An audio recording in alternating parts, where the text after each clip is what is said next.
All right, let's pray. Father, let's pray. Somebody pray out there. Who feels holy tonight? Come on, who will God hear? Thank you, Freddie. That's not humble, you know. Nor Freddie. It's pseudo-humility to say you're not humble. Heavenly Father, Lord, we thank you so much that we can come together and we can talk about you, fellowship about you, and learn about you, and without fear of persecution or anything. So, Lord, first of all, we thank you for this blessing that we can meet together. I pray that your Spirit would just work through Pastor Chet tonight, help him to get across the message, and also open up our ears and our hearts to learn about your history, Lord, because it's all about you. And let what we learn tonight impact our heart, and that we might be able to translate it and speak to other people and help them understand about you, your church, and your history, Lord, because all about your history is going to dictate our future, Lord. So, Lord, we thank you, and we give you this night. Amen. Guess he didn't like your prayer.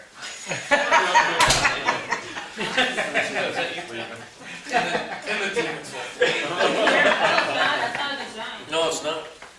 All right, guys, we got to bang through this in 2 hours, and that's my notes. So, Richie, last week class, me and him teach totally different. Since he's a teacher and I'm not, I'm trying to preach this to you a little bit. We're not comparing. That's fine. He's a better teacher than I. I'll give you that already. I'm not competing. But we complement each other in, I think, some senses in the way we're teaching this. But for me, through the whole of it all, I want you to remember things about history that will stay with you the rest of your life. So I like the info, but I also like the major points that are going to make you, interested in history. Some people are totally not interested in history, don't see the value of it. But when you read history and you read these things, you learn lessons that are so relevant because people try to do the same thing they did years ago. And it gives you a perspective on those things that you're able to make a judgment and say, that's really good, that's really bad. It kind of shapes the way you think in the world around you. So we are in the Dark Ages, the Middle Ages. They weren't all dark in a sense. Most scholars say there's brilliant lights of great learning. There's Charlemagne. Some of the popes come on. Some of the schools of the universities of Paris and different places like that begin enlightenment before the Reformation, which really takes off. But we're looking at Europe in the sense of Rome has fallen. Barbarians have come down. The Visigoths have come down. The Lombards are down at this time period in the Dark Ages. And Rome is basically in shatters. Constantinople, the empire is separated in the sense that they basically got out long before, in the first class I taught, we taught the idea of how it's separated and how persecutions came. Diocletian basically made 3 different emperors of the empire, him being the chief one, but he separated out because the area was so vast to rule. Remember, you didn't have planes and you didn't have, quick-moving tanks to get to places. You had to walk, 1,000 miles to fight on a frontier. By the time that happened, you might be decimated along the way. So he put outposts all along the Roman Empire. This naturally splits up. Constantinople, which is now modern-day Istanbul, which is at the Black Sea and basically the runway of Asia and Europe, both land and sea, become the new major part of the empire. One of the reasons is the barbarians are coming down on Rome. Rome is like not the place to be, and if you're smart, you're kind of like, maybe we should move to the other side of the Mediterranean, because you know what, these guys are coming down to kill us. And so that's what basically happens. They keep Rome and they keep a power center there, but the time we are getting into, basically all the lords and the Caesars have basically departed. This is about 590 to 1517 A.D. The bells of St. Mary, look at that. We're right in the Catholic Church here. Basically, we come down, the armies and the generals are saying, you know what, I ain't fighting these guys. and they're leaving. You know who's left in charge? And this is really kind of the beginning of a little bit of, to me, a golden era of the popes, if you could say that about the popes. But these guys, like, you know, in the last, you know, Richie ended last week with Leo. I mean, Leo, the pope, no excuse, that's all I'm saying. There's no excuse. I don't care if you're cute. Get over in the chair. It's because you're the firstborn of the Ducharmes. The bed don't follow people that are late, okay?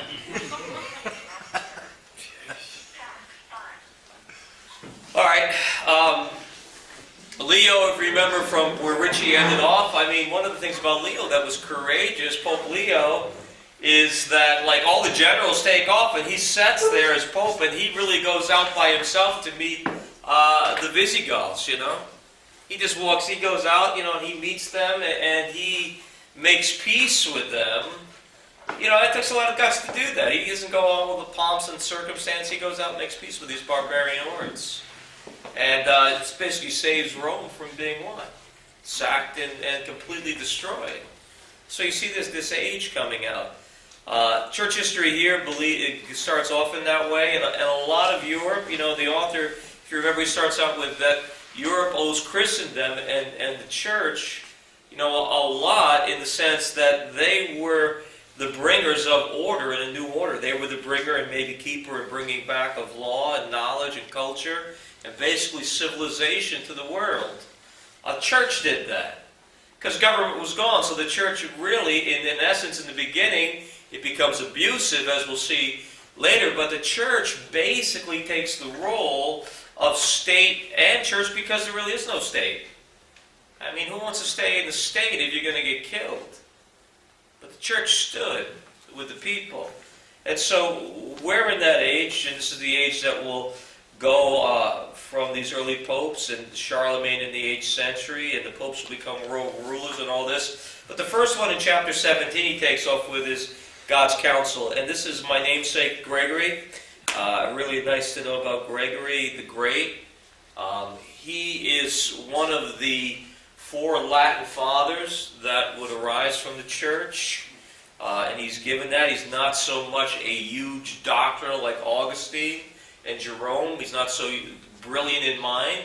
But he is one of the popes that make huge, huge reforms. And he's a guy that basically takes power in the year 590. And he's the kind of guy you want to follow because he doesn't want the power. He kind of hides from the power. He kind of runs away from the power. He is born in a ruling family. He is born in that sense of wealth. Father, a ruler.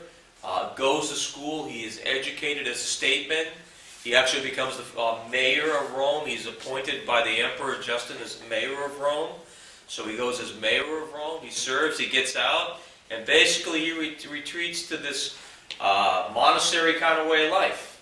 He's into like completely living in poverty and basically following the footsteps of Christ. He renounces all things in the world. You know, he looks at all the responsibility he had being mayor of Rome and the secular responsibility for the city sores, taxes, all the things that feeding the poor, all these things that have happened. He gets relieved of the office. He just goes away. The guy's an amazing guy.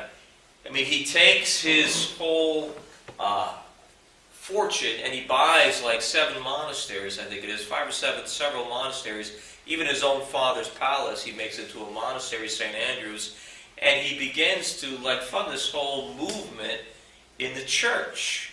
And I mean, he almost kills himself according to the book of fasting and praying, and you know, he eats vegetables, and he's, you know, walking around barefoot, and you know, the guy, in one sense, you know, in his whole writing, says that these are the happiest days of his good life.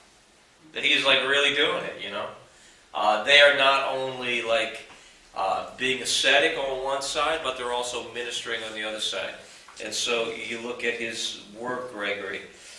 He can't be hid in the sense, after becoming mayor and after this, you know, sooner or later he's found out.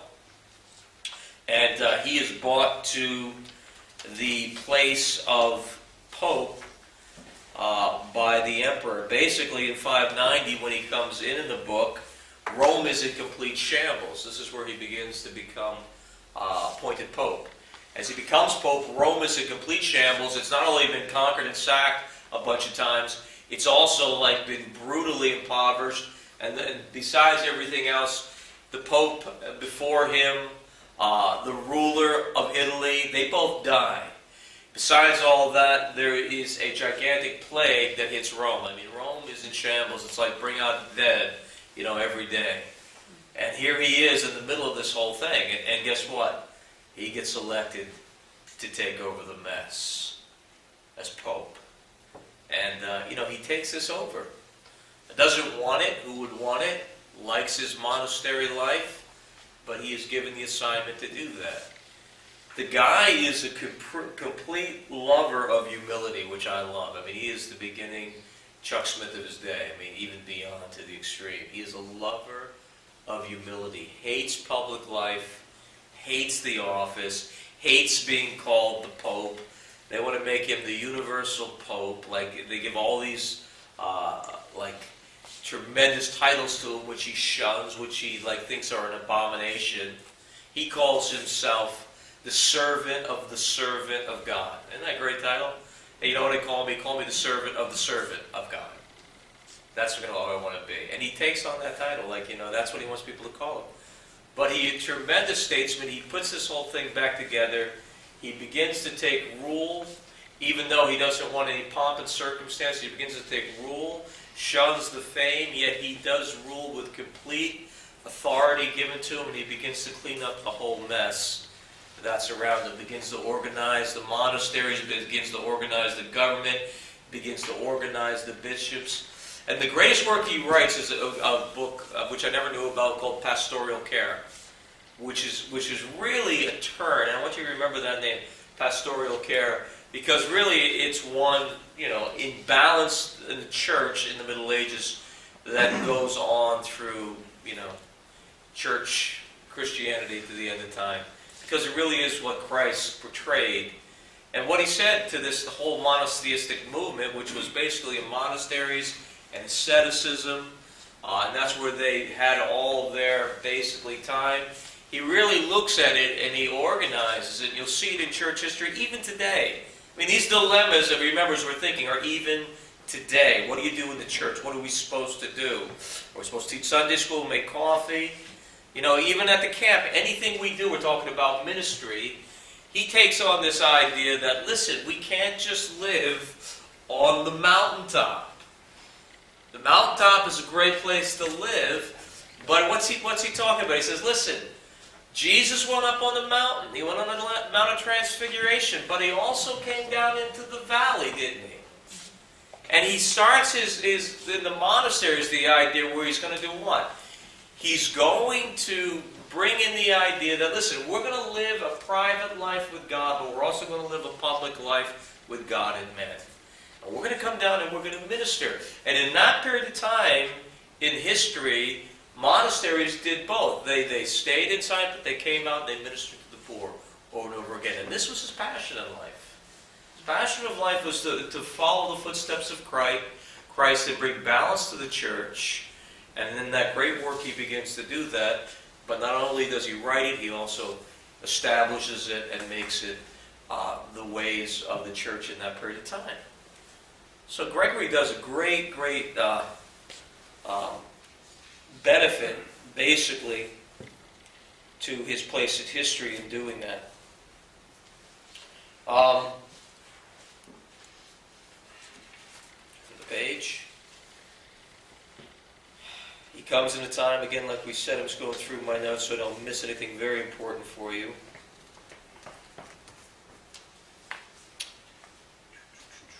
Lombards invade during his reign. Many people thought it was the end of the world. The church survived. Again, he, just like Leo before him, he took over the defense of Rome and Italy. Like Leo before him, he really brings peace with the Lombards and stops their advance. He takes over the defense, but he brings peace. And he, makes a treaty with the Lombards so they don't sack Rome, following Leo before him. Again, he shunned the titles. Humility was his great pursuit in life. He really fought pride, and and I loved saying that when you read the book. If you remember, he fought pride all his life. Is great. He thought pride was the great disease of mankind.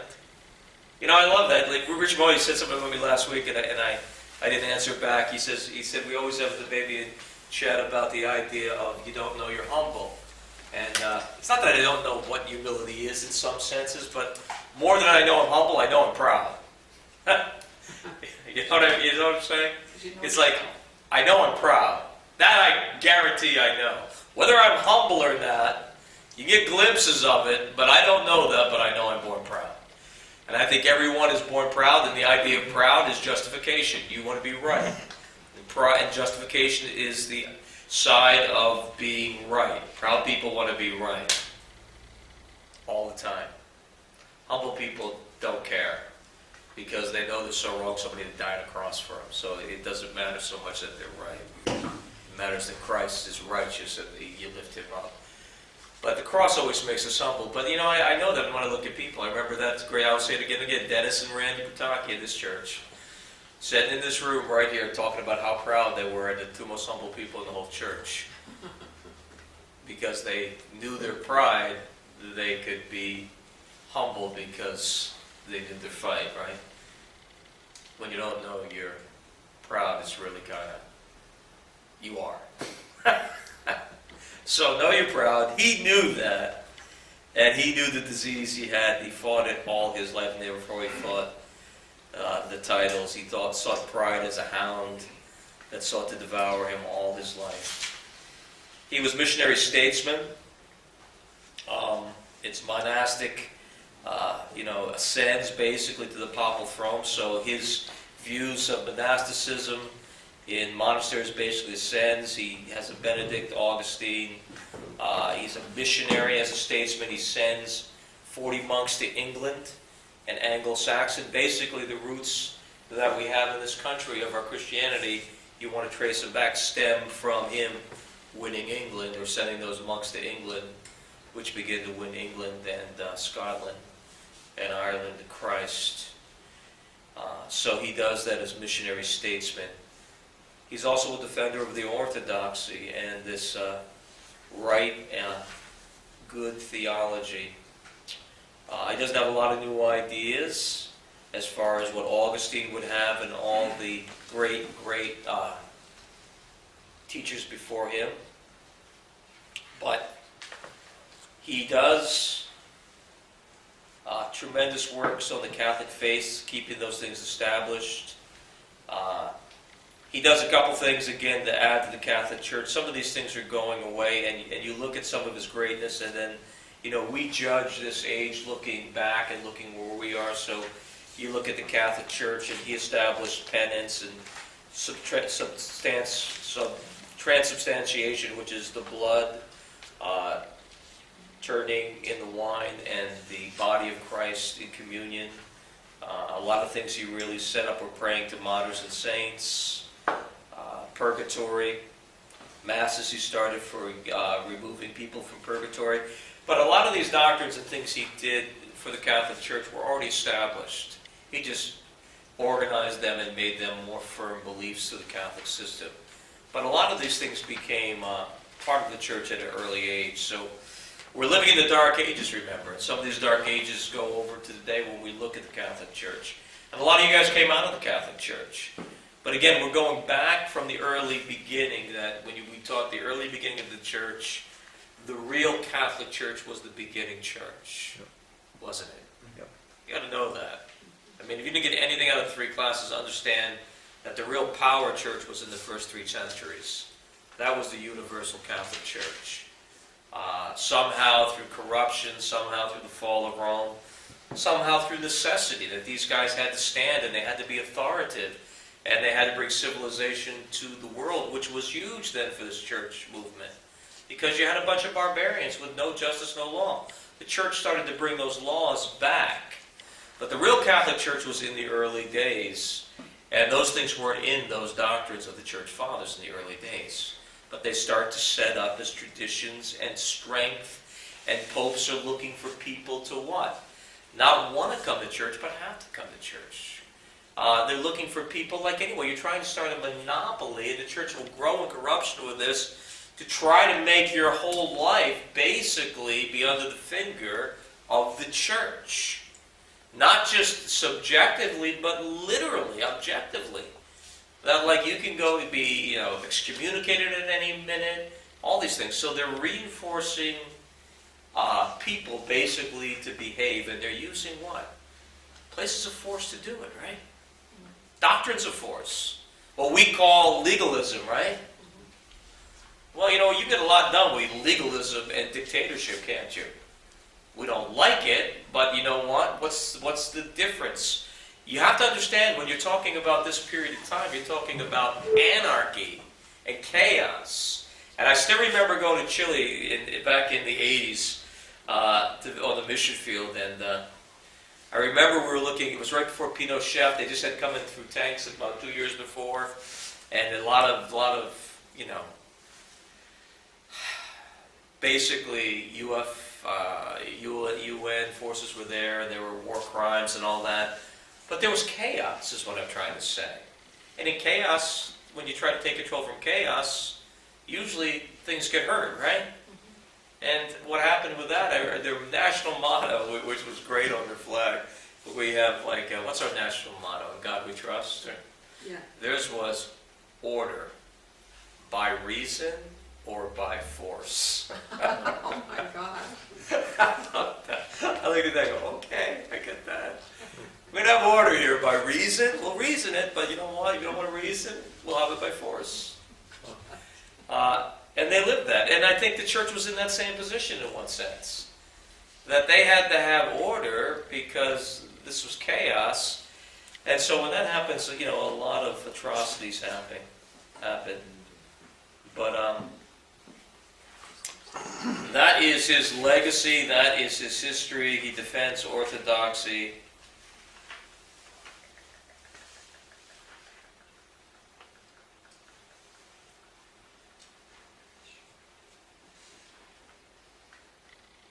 Yeah, and he brought in, some things he did was, in the process, he brought in a lot of these belief systems like that he brought in, like penance and these different things, were a lot, and he doesn't cover it a lot in this book as some other church history books I remember, but one of the things when the church was reaching out to the barbarians, and Gregory was big on this in a lot of these doctrines, because they were incorporating different things into their doctrine to win the barbarians. So a lot of doctrines came in that basically incorporated pagan beliefs into the systems that they'd understand.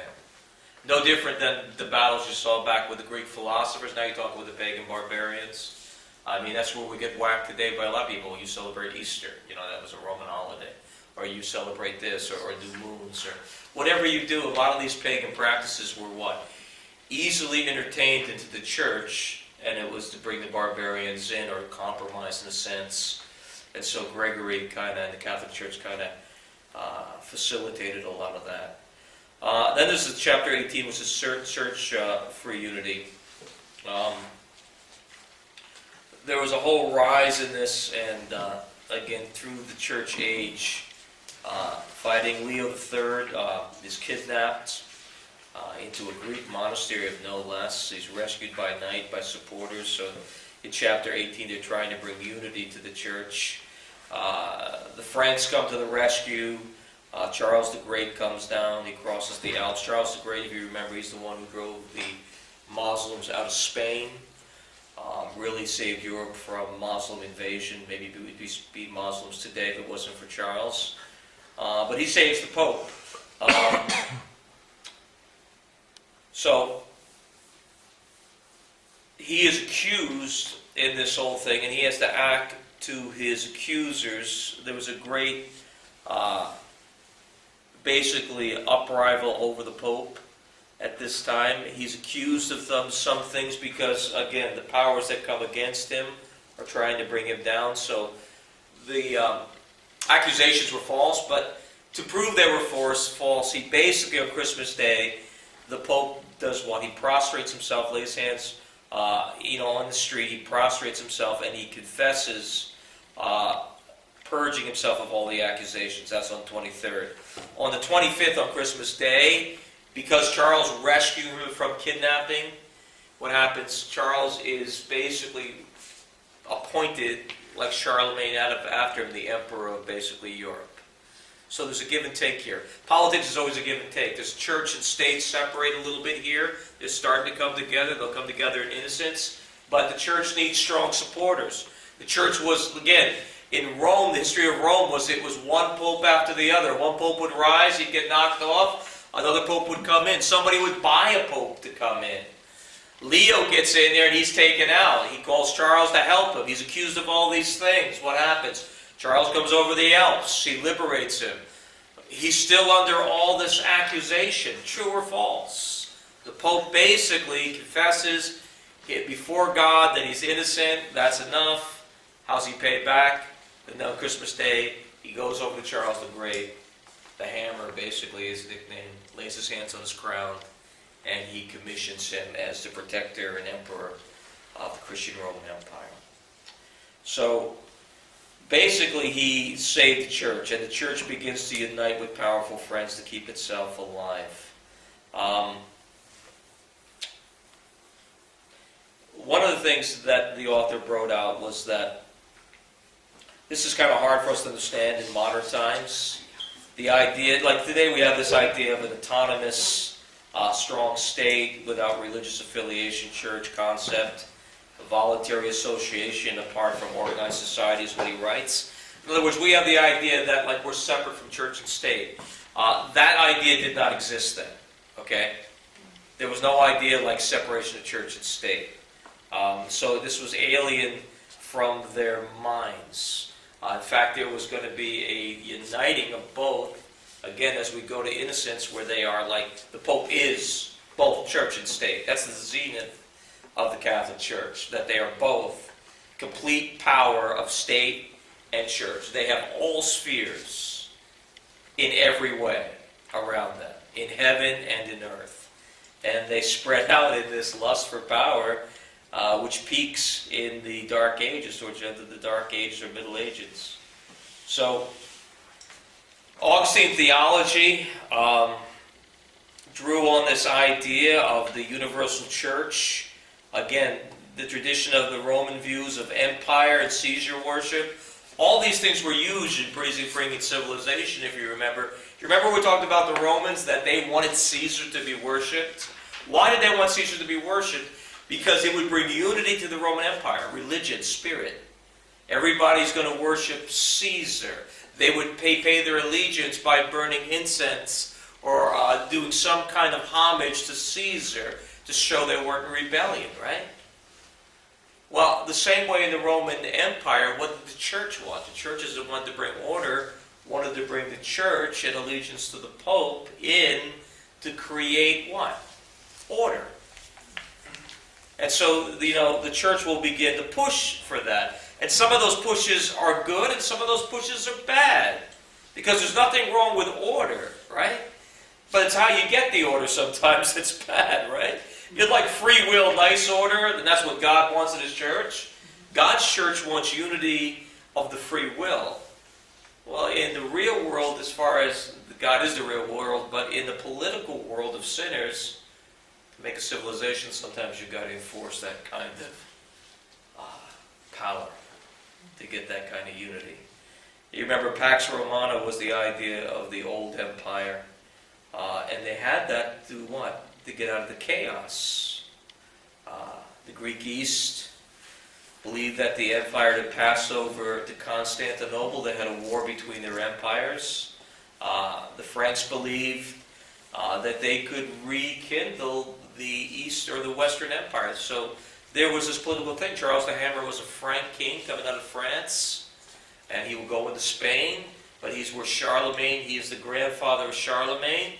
They wanted to revive the Roman Empire in the West, but there also was one in the East. True, this goes all the way through the Middle Ages until the fall of Constantinople, like 1490 or 89, I think it is, the fall of Constantinople. I have in my notes.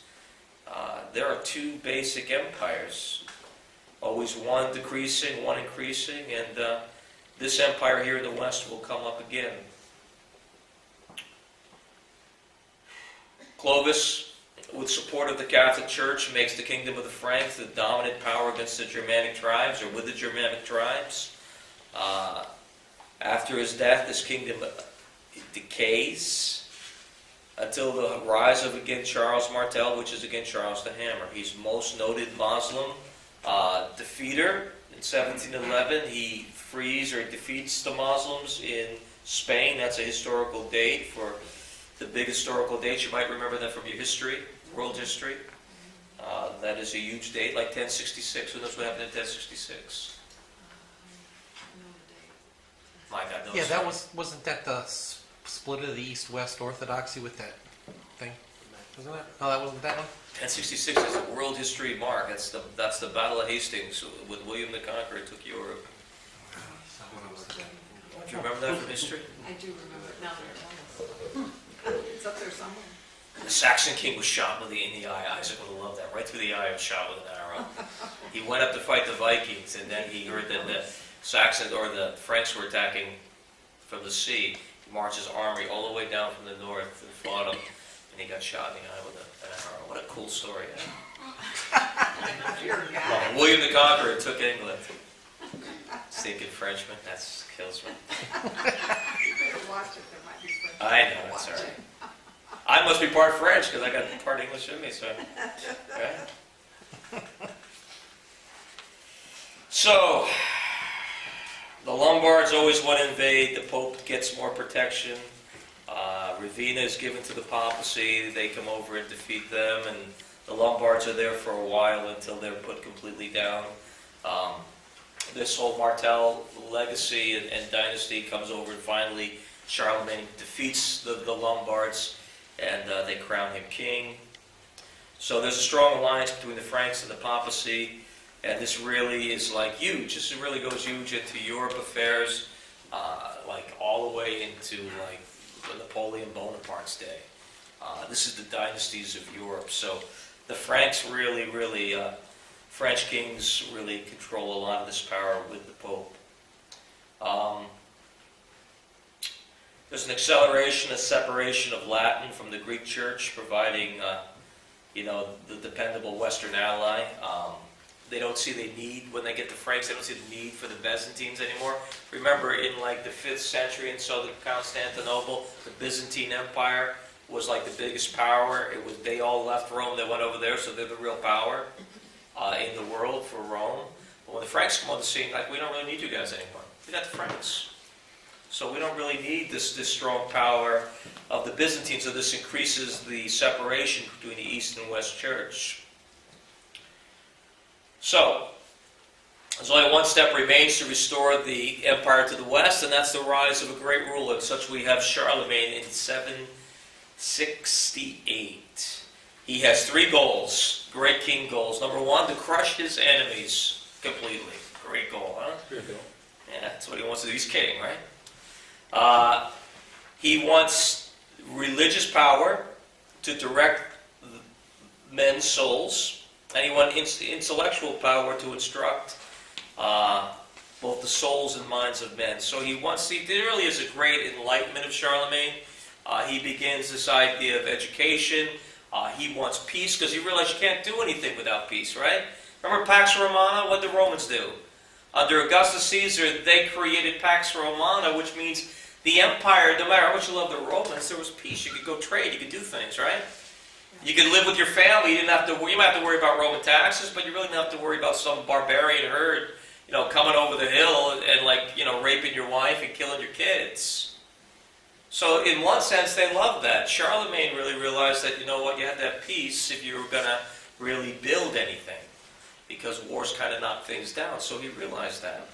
And he understood religious power in men's souls, but he also understood the same way, that Pax Romana did. They understood there had to be a spiritual side, that men were spiritual, and that spirituality or God, the worship of a God, would what? Do some enforcement, both, in your morality and ethics for business and family and government and all those things. So they realized that. And they always wanted to grow in their intellects. That it's just like anybody does, your mind and your soul, while you're here tonight. His success made Europe a new political order. basically nominally Christian because you had a lot of ignorant people. And for good or bad, this thing reigned for about 1,000 years, this whole idea of the offshoots of Charlemagne. He architected an empire, is the next one too. 3 areas or 4 areas he fought. He fought the first one, the Muslims in Spain, which you know in 778. After he did that, he just took his armies and moved them over to the Bavarians and Saxons in the north. 32 campaigns he fought. Saxons weren't so easy to conquer. He goes east to the basic Asiatic, the Huns, the Slavs, the Avars, he conquers them. And then again, he conquered the Lombards once and for all, made himself king, like I said. He goes down into Italy. The Pope is being bothered by the Lombards. They're basically centered in northern Italy. Constantly causing trouble. He goes over and conquers them, makes them crown him king. So he has this vast empire, And he's crowned like his father, Charles, Martel, and he is basically the emperor of this Roman Empire, with the Pope consenting and the Pope having this protection and power, which the papacy needed because, again, they were being taken over and pushed out and elected and bought every other year. So, where are we now? So the Pope controlled this idea of the eternal side, the state. The king also was anointed, controlled Pope, especially corrupt one. I mean, he basically had these two separations to a degree, but they kind of scratched these others back. Charlemagne, and this is going to corrupt really quickly after his death, but there was no doubt of his sovereign reign.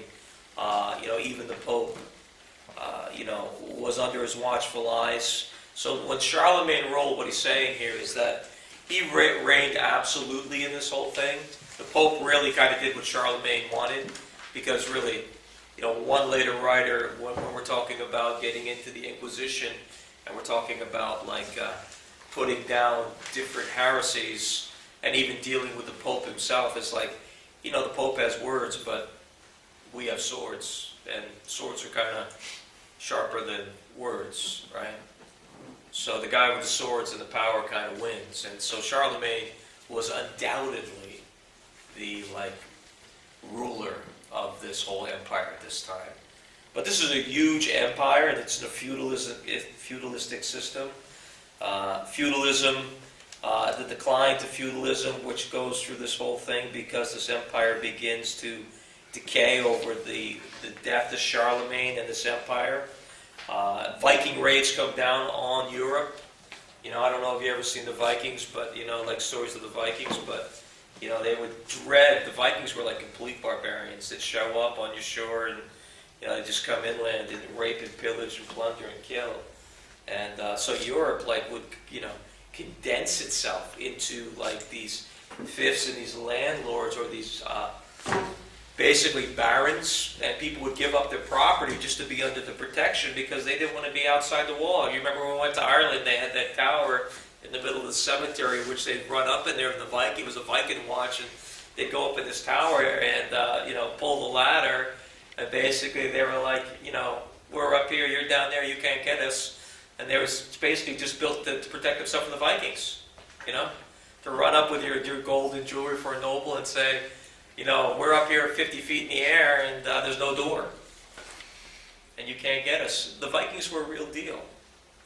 And so feudalism begins to be founded by these different attacks. And the government power basically begins to be localized by individuals, rather than this control of a central state, which Charlemagne kind of had. Everybody, when Charlemagne was ruling, was answerable to Charlemagne's representatives. Now, when he died, it kind of was like, well, what do we do now? There was no power control of it, so they do what everybody would do. You go local. And maybe you'd be under a lord of a higher place and be under, with him and part of him in one sense and pay him some kind of tax. But you would get these different areas, basically, of power in the area you were. So the agents of a central state, they One was a vassal or a loyal follower of a stronger nobleman. 3 different aspects here. Property element, they had land, they brought this all together. And then they had vassals who were under these lords. Basically, this was their whole government. They had a bond of oath between the lord and vassal. The vassal would usually have to put some kind of military service for free, without pay, to the lords. The bishops came under feudalism too, because they needed to be protected. And this was a real conflict of like struggle, because again, you had the Pope who wanted to rule everything, and everybody wanted to rule something. It's no different today. It's greed and corruption and covetousness. Like, here you had these bishops, and the Pope's all the way down in Rome. He's 1,000 miles away, and the Vikings could come at any time over there, or these, barbarians, whatever. And you know what? Guess who I'm going to side with? I'm going to side with the guy who has the swords down the street, and I'm somehow going to become under this feudal protection, despite the Pope who's 1,000 miles away. Now that may tick off the Pope, but when you're 1,000 miles away and you could be killed tomorrow by a barbarian or by some Viking, what choice are you going to make? I'm going to choose to go with the Lord. So there was tensions between this whole thing. So the church tried to curb this abuse of feudalism and this thing with the bishops and the monks.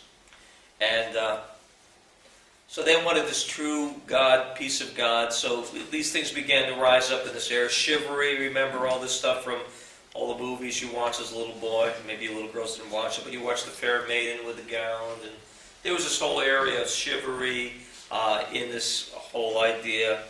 The church tried to curb this whole warlike feudalistic era. They would try to impose fighting and have seasons on fighting. They would have no pillaging of sacred places. So they would do all these different things. But, none of this stuff curbed it, nor could you get information that well what happened. So the church didn't really have that much power in all this. So, in 962, Otto the Great begins to emerge as a German king. Power in Germany and Italy is claimed. Emperor, this idea of unity, sense is restored again. The state church, state pope, bishops, all these things begin to start strengthening back. It's basically, this whole time period is a pull between the church and the state. And it goes all the way like this through the Middle Ages. Chapter 4, or point 4 in this chapter was setting the house of God in order. One of the things they looked for was internal reform. The church is always in need of internal reform. We always look for internal reform in our own lives here. We want to be reformed. We always want to get closer to what God has to do in time and space and will in our life, don't we? We're always in a place of reform. You should be in a place of reform personally. The church should be in a place of reform, like how can we not be worldly? How can we be more in the will of God? How can we reach out? How can we be more Benedictine? Or how can we be more ministering to the poor? That's reform, isn't it? Yeah. We live in this beautiful church. There are people homeless outside. Do we even care? Reform would be, how do we do that? How do we balance it out? How do we not get corrupt, by the world and by churches around us? There's churches all around us that church history is going to pinpoint. And churches and what they believe different things and how they go off and how they have their own hermeneutic about where they should be in culture. But we go back to the Bible, we go back to the church history to see their successes and their mistakes. So they wanted internal reform. And so they had monastic reform in the monasteries. They enforced this whole notion, which again, a lot of these aren't biblical. They're enforced from the Catholic churches, basically just like the Jew had the Talmud. Remember the Talmud the Jews had? The Jews had? Remember how they added so many laws? So you go back to Old and New and trace a lot of these things, because men don't change, or men change all the time. Let's say God doesn't change, but the changes repeat themselves, right? Remember the Jewish, the Pharisees so strict? Well, why wouldn't it represent it in the Gentile church where they look at these things for holiness and say, well, celibacy must be really holy. Paul said, don't touch a woman. Be like me. But if you burn, then marry, right? So he gave it. I didn't say you had to be celibate. He just said, you know what? If you don't have to be great, if you have to be great, whatever you have to govern your own self with God and do this. But they took that and said, you know what? We're going to enforce clerical celibacy. They abolished something called simony. I don't know if you remember what simony is, but that was the buying of a church office. They took that out of the book of Acts. Remember when Simon the sorcerer saw the miracle, and he looked at Peter and he said, I want to buy that. I see you got power. You know, I want to buy that power. And Peter said, you worker of iniquity, you dirty, rotten, filthy, you be blind, you know. And he curses him there, and or he threatens to curse him. He says, don't do this to me. There's two forms of that in the book of Acts. But simony was basically after Simon the sorcerer, where people would try to buy something, buy the church office. Okay.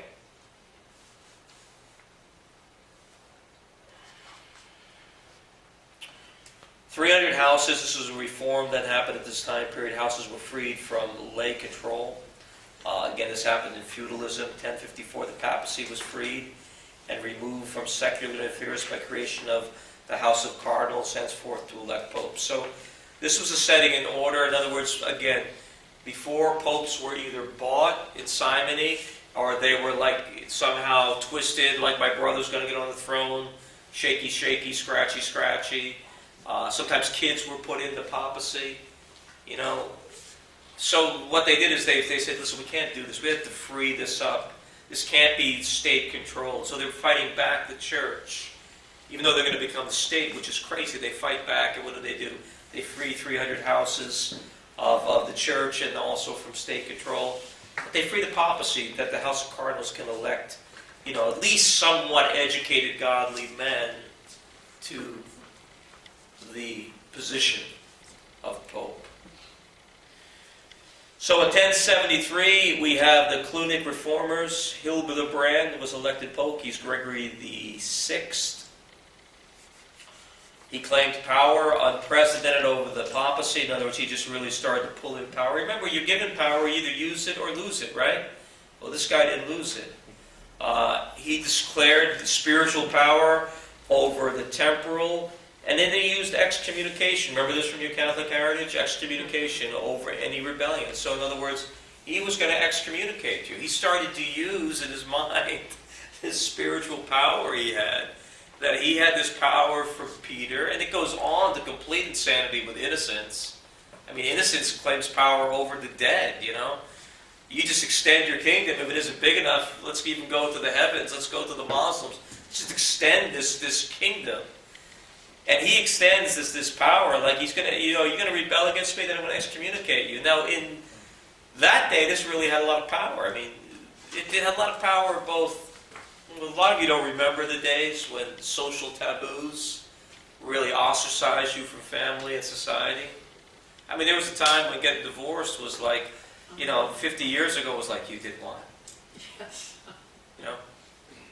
I remember even the idea, like, for family pride, even the idea, I remember when I was talking with Luke in the kitchen, if someone got married really quick, like, you just eloped, or got married, like you got married in a month, that was like scandalous. Because everyone would assume that you got pregnant. Yeah. Took 8 years to have that kid. Yeah. Boy, I was pregnant. But today it's like, we're all so corrupted. No, I'm just saying, back then it was, whoa. And this was something back then, if you got excommunicated, you were like, hey, I don't want to be around you, man. That means you're damned to go into hell, basically. Yeah, that was a big deal. Hey, how you doing? There goes damned to go into hell up the street. He got excommunicated last week. May not be a big deal to you, but I don't want to buy any of your eggs. I don't want to really deal with you. You know what I mean? You're not going to get a job with me. Because I don't want to have the damn go to hell person live with me. This was a real heavy deal. And so when the Pope started pulling this power, kings had to bow to this, even though they know it was sometimes corrupt. Because the kings might know the whole system, but the people around it, at the same time, they wanted them to come under the system because it benefited them. But then when the system didn't benefit them, get the picture, they couldn't really go back to the people that they said it was really true to. You see what I mean? So like when they got excommunicated or something called interdict, which is means when he basically excommunicates a whole country, right? What happened was they would all come, like the people would just rise up and say, "Well, you crazy? We need the Pope." Now you might say, "Well, the Pope's corrupt, he's a jerk," but you just sold them on the Pope for 100 years. So they're going to come after you. And this started to become a real power deal that they use. The innocent takes, like I said, they just keep taking it on and on. So he declares his power. Yeah, it's INTERDICK. CT, yeah, CT. CT, thank you. The act basically declares war on European rulers, since most of them practiced lay investiture. And what the idea was there was they picked their own bishops and priests. The rulers did. So what he's saying is that's not going to happen anymore. So he declares war on simony and all these different things. This climaxed with a war basically with Henry IV over simony. Gregory summons Henry to Rome. Henry convenes his own council in 1076. Of German bishops declares Gregory a usurper, unfit to occupy the Roman see. This would happen again and again during the Middle Ages. So a ruler comes on and says, "You know what? Push to shove, I'm going to excommunicate you." The ruler says, "No, you're not. I'm going to get a bunch of my own bishops that I put in because he did that, and we're going to come against you, and we're going to say, you're nobody, you're wicked." All right? This is like a whole tit-for-tat kind of deal. So Gregory does what? Gregory excommunicates Henry. Henry now, the same thing, at the revolt of his nobles, is forced to appear and repent before Gregory, dressed in a penitent robe of poverty. He stood 3 days barefoot in the snow before him. Now that's pretty heavy penance, huh? My feet are cold right now. Shoes I got shoes and socks, and wool socks too. He had to stand 3 days, but you know what? It was like all his noblemen, he said, "You got to go repent.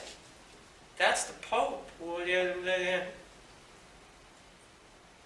It's kind of like, you want to die, you want to be deposed, or are you going to go repent? So he was forced to go repent by his own clergymen, you know.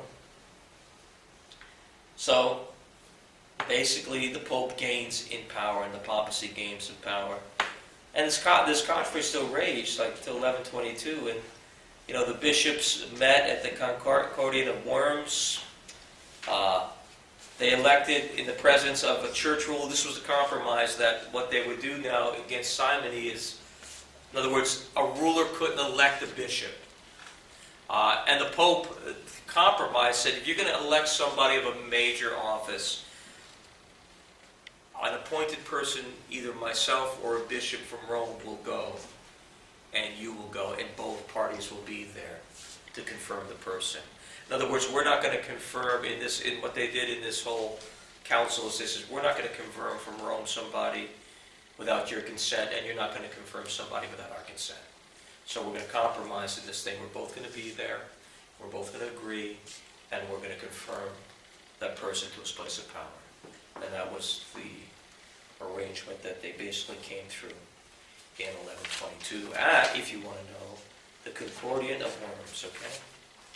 Chapter 19 is the idea of the lifted mystic manner, lifted in a mystic manner. And I'm going to go real quick through this because I want to close for a break. This is when the cathedrals comes, the idea of the cathedrals. The cathedrals were like this great move of architecture for you architects over there.